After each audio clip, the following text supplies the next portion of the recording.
All right, settle in. Grab your overpriced oat milk latte because I am about to drop some uncomfortable truths on you, the kind that will make your perfectly curated Instagram feed look like a financial graveyard. If there is one decision in my 20s that completely changed my life, it wasn't some grand career leap. It wasn't launching a startup that sold for billions. It certainly was discovering some secret passive income stream everyone else is too dumb to find. No, it was far more pedestrian, far more boring. It was simply choosing to live cheap, not just below my means, but significantly, aggressively, unapologetically below my means while everyone else in my friend group and your age group was busy flexing their imaginary wealth, flashing leased luxury cars and dropping rent payments that could fund a small nation. I was quietly, stubbornly building my escape route, and before you roll those perfectly mascaraed eyes, no. I am not suggesting you become a hermit living in a cave and subsisting on ramen noodles. That is an idiotic strawman argument for people who lack discipline. I am just saying that learning to live not only below your means, but way below your means early in your late teens and early 20s gives you a type of freedom, a profound sense of control that most people your age, and let us be honest, most people period, will never get to experience. I know, I am only 25, a mere pup in the grand scheme of things, but I've been truly living way below my means for the past 2 years, and it has completely, fundamentally, irrevocably changed my outlook on finances, my financial freedom, and frankly, my tolerance for financial stupidity. So,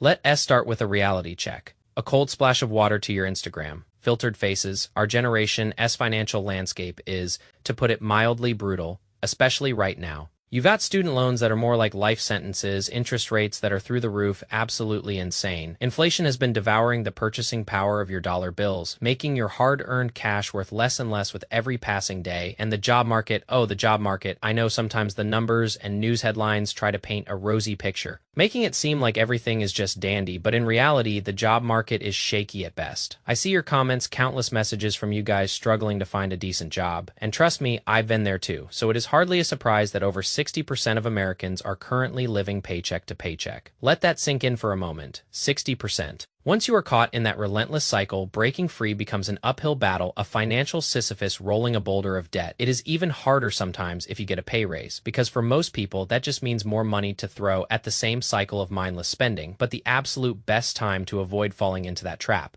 To inoculate yourself against that financial malaise is in your late teens and your 20s before you take on huge life-altering responsibilities like mortgages, screaming children, or the insidious creep of lifestyle inflation. The main problem, the truly embarrassing truth, is that we just spend too much money on dumb stuff, cars, exorbitant rent, random luxury purchases that add zero value to your life. It just eats people alive financially. You know, the average car payment right now is anywhere from the high 500s to the low 800s a month. For a depreciating asset, let that sink in. A literal hole in your pocket, average rent $1,700 to $2,000 a month depending on where you are masochistic enough to live, and just overall spending we rebuying wants instead of true needs, chasing fleeting dopamine hits instead of building lasting security over time. That can hit anywhere from $300 to $500 a month if you are not careful. Just on utterly pointless consumption, and here is the kicker, the truly infuriating part. Most of those costs are always self-inflicted. You know, no one, absolutely no one, needs a $50,000 car at the age of 22, but I've seen it happen again and again, a tragic comedy of financial errors. No one needs to pay $3,000 a month in rent just to live in a cool spot or have a 2-story house they barely use, but people do it. They willingly shackle themselves to these payments, and then they have the audacity to wonder why they can save, why they feel perpetually broke. It is not a mystery, it is simple arithmetic. Let me give you guys a perfect example of how I personally messed up in my late teens and early 20s. A cautionary tale from the front lines of financial stupidity when I was younger, and honestly still now. Ivy always been into cars, a weakness Ivy learned to manage. I know Ivy talked about my cars a few times before, but in December of 2018, when I was a ripe 18 years old, I went and bought a Subaru WRX with my own money. My dad co-signed. Bless his trusting soul, and I was super excited, brimming with youthful ignorance. Well, not only was I able to only enjoy the car for a short period,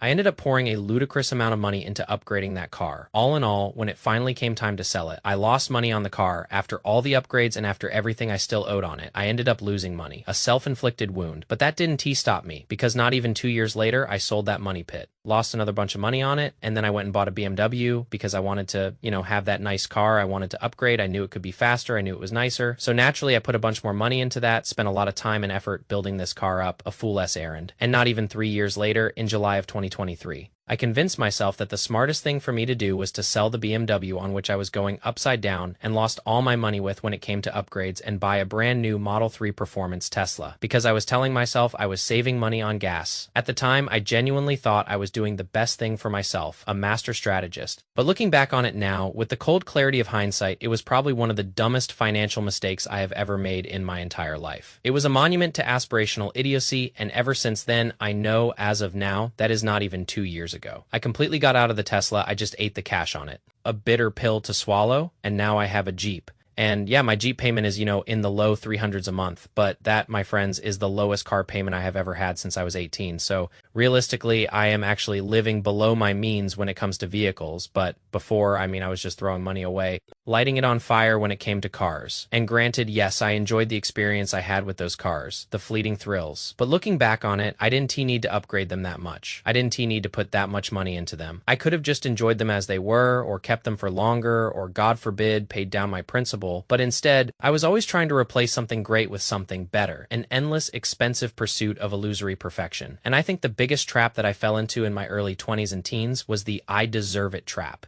I think that is one of the biggest wealth killers, especially in your 20s. This toxic, you've earned it, so you deserve it mindset, so you work hard all week. When I was working those two jobs, I was easily working 50 to 60 hours a week if you combine the two, so I convinced myself that I deserved it. I deserved the expensive weekend getaway. I deserved the new watch. I deserved the new phone. I deserved that expensive car payment, even if I already had all of that. Even if what I had was perfectly functional, perfectly fine. And the problem is this justification, this insidious internal monologue, it becomes a habit, a financial addiction. So suddenly, every time I got a bonus or a raise or money from a side hustle, I de-blow it immediately instead of investing it, because I am telling myself that I deserve it. It is a self-serving lie. And look, there is absolutely nothing wrong with rewarding yourself occasionally. In fact, I think we all need to do it. It is a healthy, normal part of living. But it needs to be planned, it needs to be intentional, not impulsive, not driven by some phantom sense of entitlement. So next time you think you've earned it, so you deserve it, and you are about to spend a large sum of money, ask yourself this simple, brutally honest question. Will I still be glad I bought this a year from now? A year from today, if the answer is no, if there is even a flicker of doubt, then your money is better off compounding in the future for you. Silently, powerfully, building your freedom. So to give you guys a bit more backstory, when I graduated college, I started, at a job where I was making around $32 an hour. This is precisely why I convinced myself that the Tesla was a good idea. I thought I could afford it. It was the most money I'd ever earned in my life. A heady rush. Plus, I was doing that job Monday through Friday. And on the weekends, I was working a part-time job, so I was making genuinely good money by my standards.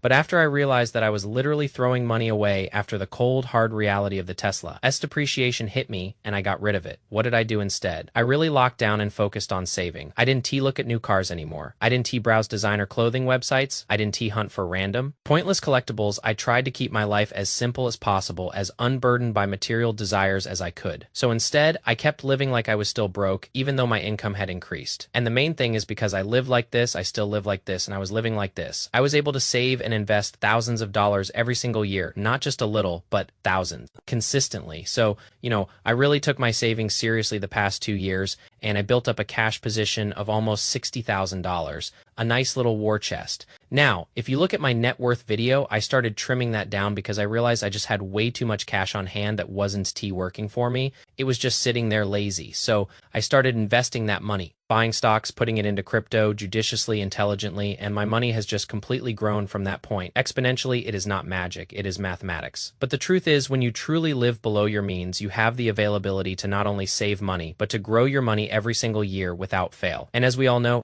that is just going to compound relentlessly, powerfully. It is no magic tricks, no lottery ticket win. It is just the boring, unsexy, consistent act of living way below your means for years and years. And that is going to pick up and really improve your financial foundation, laying a bedrock of security. And look, Don, to get me wrong, I am not saying I never spent money, right? I bought things that genuinely improved my quality of life, things that were investments in myself or my well-being. I bought new running shoes when I needed them. I had a gym membership, a non-negotiable. I bought books and courses that genuinely improved my skills, making me more valuable. Me and my girlfriend went on a few. Road trips and travel vacations, creating memories. But the rule I followed was very simple. Spend on things that are going to make my life better, give me actual memories, and give me genuine experiences. Not things that just look good to other people. Things you can snap a picture of for Snapchat and hope someone gets envious of, because at the end of the day, none of that shallow materialistic nonsense matters. Right, it is all just temporary, fleeting gratification, a hollow pursuit. So I think the kind of 5 main lessons for your 20s, and yeah, I am only 25, but this is what I've learned so far. These are the commandments of early wealth. First, drive a reliable used car. No car payment is one of the fastest, most effective ways to keep money in your pocket to prevent your income from being siphoned away by the auto industry. Second, keep your rent low, whether you can have roommates or you can house hack, or you can just find an affordable apartment in a safe, unpretentious area. The truth is, we don't want to be lifelong renters. I would love to own property at some point, so keeping your rent low is the best way to save cash on hand to build that down payment. Third, you've heard me talk about this endlessly. Avoid lifestyle creep. Just because your paycheck goes up does mean your spending should. That is a sucker-esque game. Resist the urge to immediately inflate your expenses. Fourth is going to be investing early. Even $100 a month from the age of 22 can grow into nearly $500,000 by retirement. Double it to $200 and you are looking close to $1 million. And I am sure most of us can find $100 a month that is like 3 coffees. It is not rocket science. And then lastly is cutting the little expenses, that $19 a week habit. That is $1,000 a year, a full grand, and it adds up really fast. Death by 1,000 cuts. So look, this is why it matters. If you can keep your expenses low while you are young, you give your money time to grow, you give it the oxygen it needs to compound. Not only that, but you reinforce the mindset that you can live a simple life, a fulfilling life. You don't need a lot of materialistic things to keep you happy, and the real happiness, the lasting satisfaction, comes from your money growing and creating that financial freedom, that sense of security.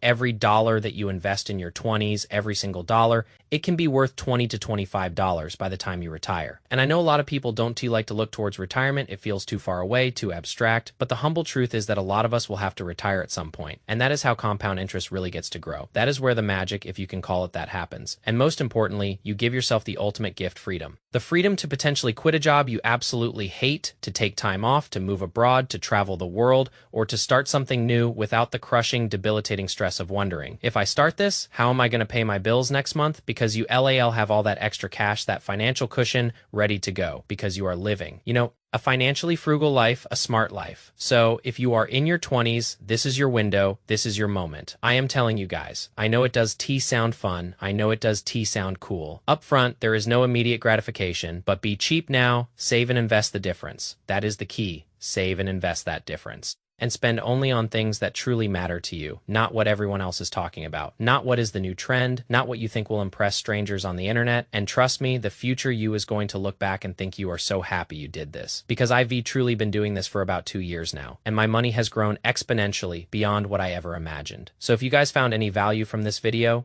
and you are not completely offended by my bluntness, I do appreciate a subscription and a thumbs up, and I'll see you guys in the next video. Have a good day.